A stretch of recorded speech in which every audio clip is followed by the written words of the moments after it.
નમસ્કાર વિદ્યાર્થી મિત્રો, હું રાહુલ વાજા આપ સૌનું બીપીડીએ ટ્યુશન ક્લાસીસમાં હાર્દિક સ્વાગત કરું છું. મિત્રો, આજે આપણે વિશ્વના જે 7 ખંડો છે આ 7 ખંડોની સફરે નીકળવાના છે.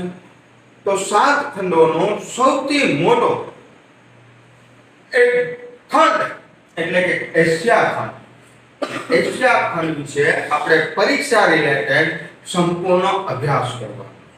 ચલો વિશેષ કોઈ ચર્ચા નહીં કરીએ, મિત્રો આપણે ઉપડી પડીએ છીએ એશિયા ખંડની સફર. મિત્રો, એશિયા ખંડ છે એ વિશ્વનો સૌથી મોટો ખંડ છે. એશિયા ખંડ છે એ વિશ્વનો સૌથી મોટો ખંડ છે. જે 7 ખંડો આપેલો છે એ 7 ખંડોમાં સૌથી મોટો જો કોઈ ખંડ હોય તો એ કયો છે મિત્રો? તો કે એશિયા ખંડ. લખીએ આપણે મુદ્દા સ્વરૂપે યાદ રાખીએ તો કે એશિયા ખંડ જે છે એ વિશ્વના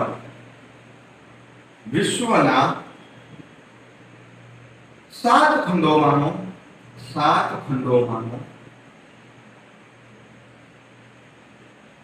સૌથી મોટો ખંડ છે. સૌથી મોટો ખંડ છે.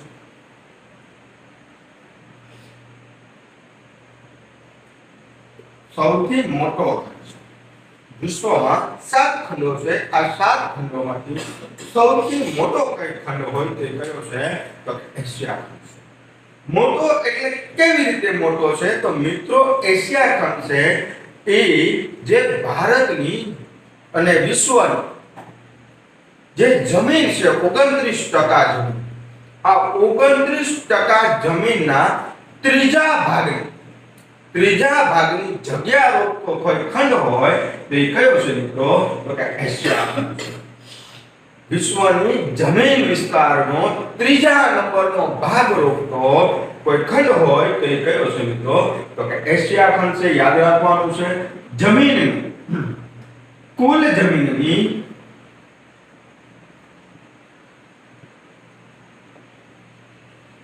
ત્રીજા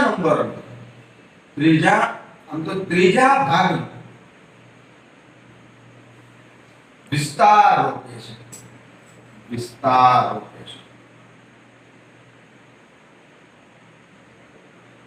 3 ભાગ તમે સરખા પાડો તો 2 ભાગમાં 100 ખંડ આવી જાય, જ્યારે ત્રીજા ભાગમાં માત્ર ને માત્ર એક એશિયા ખંડ આવે છે.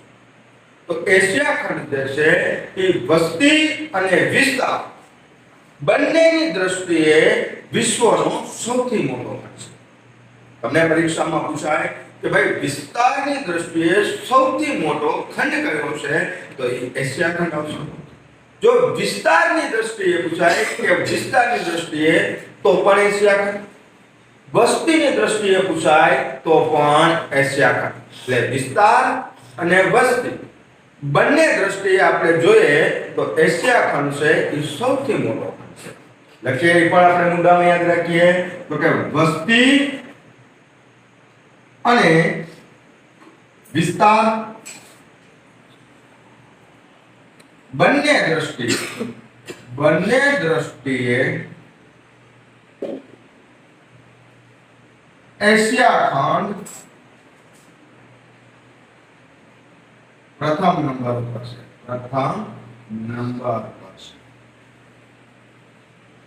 એટલે યાદ રાખવાનું છે, વસ્તીની દ્રષ્ટિએ સૌથી મોટો ખંડ તો એશિયા છે, વિસ્તારની દ્રષ્ટિએ સૌથી મોટો ખંડ તો એ પણ કોણ છે મિત્રો? તો એશિયા છે. જે 7 ખંડો એટલે કે જમીનના જે વસ્તી રહી છે એની 60% વસ્તી, વિશ્વમાં જેટલી વસ્તી છે એની 60% વસ્તી માત્ર એશિયા ખંડમાં રહે છે. કેટલા ટકા વસ્તી? તો કે 60% વસ્તી. જે જમીન પર જેટલી વસ્તી રહેલી છે એ વસ્તીના 60%. કેટલા ટકા? તો કે કુલ વસ્તીના 60% વસ્તી માત્ર એશિયા ખંડમાં છે. એશિયા ખંડ.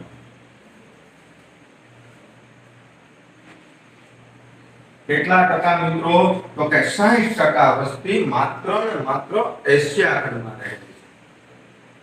જ્યારે સ છે બીજા ખંડ, એની અંદર 40% વસ્તી રહેલી છે. ખાલી માત્ર ને માત્ર એશિયા ખંડમાં 60% વસ્તી છે એ રહેલી છે. ભારત અને ચીન જેવા વધુ વસ્તીવાળા જે દેશો છે, ભારત, ચીન, આ બધા જ દેશો છે એ કયા ખંડમાં આવે છે મિત્રો? તો કે એ એશિયા ખંડમાં આવે છે. એટલે એશિયા ખંડની વસ્તી છે એ સૌથી વધારે એટલે કે 60% વસ્તી છે એ માત્ર ને માત્ર એશિયા ખંડમાં રહે છે. એના પછી વાત કરીએ આપણે તો એશિયા ખંડની કોઈ મુખ્ય વિશેષતા હોય તો એ છે આપણો માઉન્ટ એવરેસ્ટ.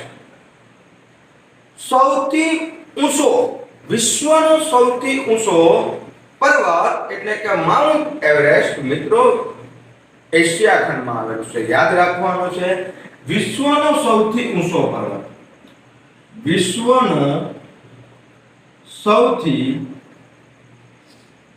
ઊંચો પર્વત એટલે કોણ? તો કે માઉન્ટ એવરેસ્ટ.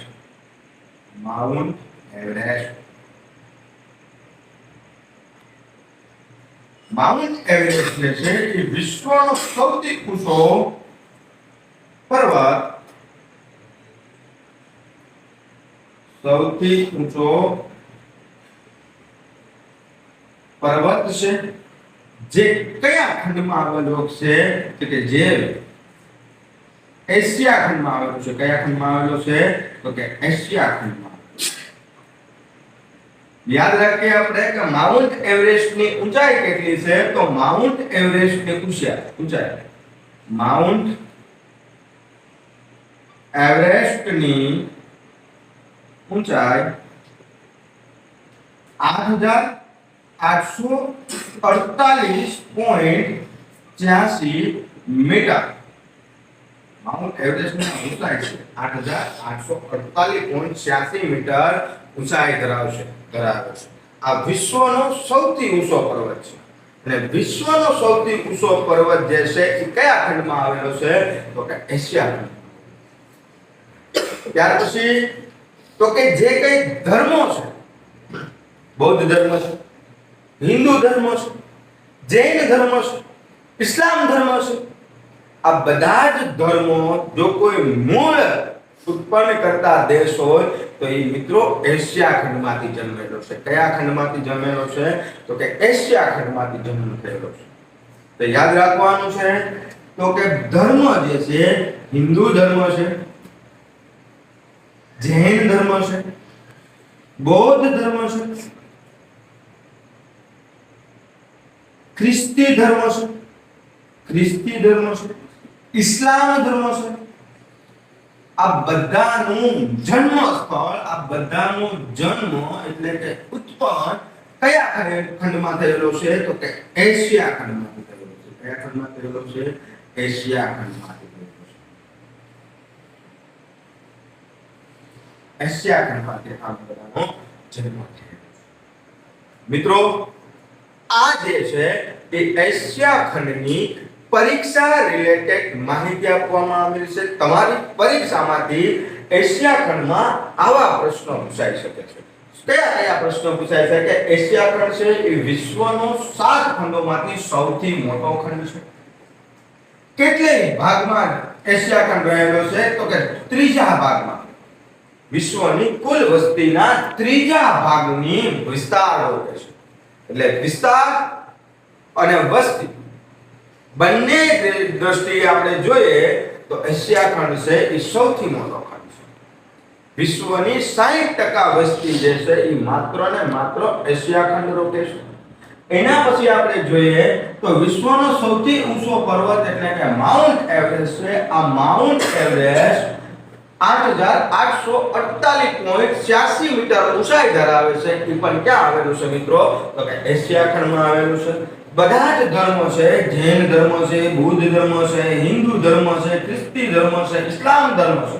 જો આ ધર્મનો ક્યાંય જન્મ થયો હોય તો એ પણ ક્યાંથી થયેલો છે મિત્રો?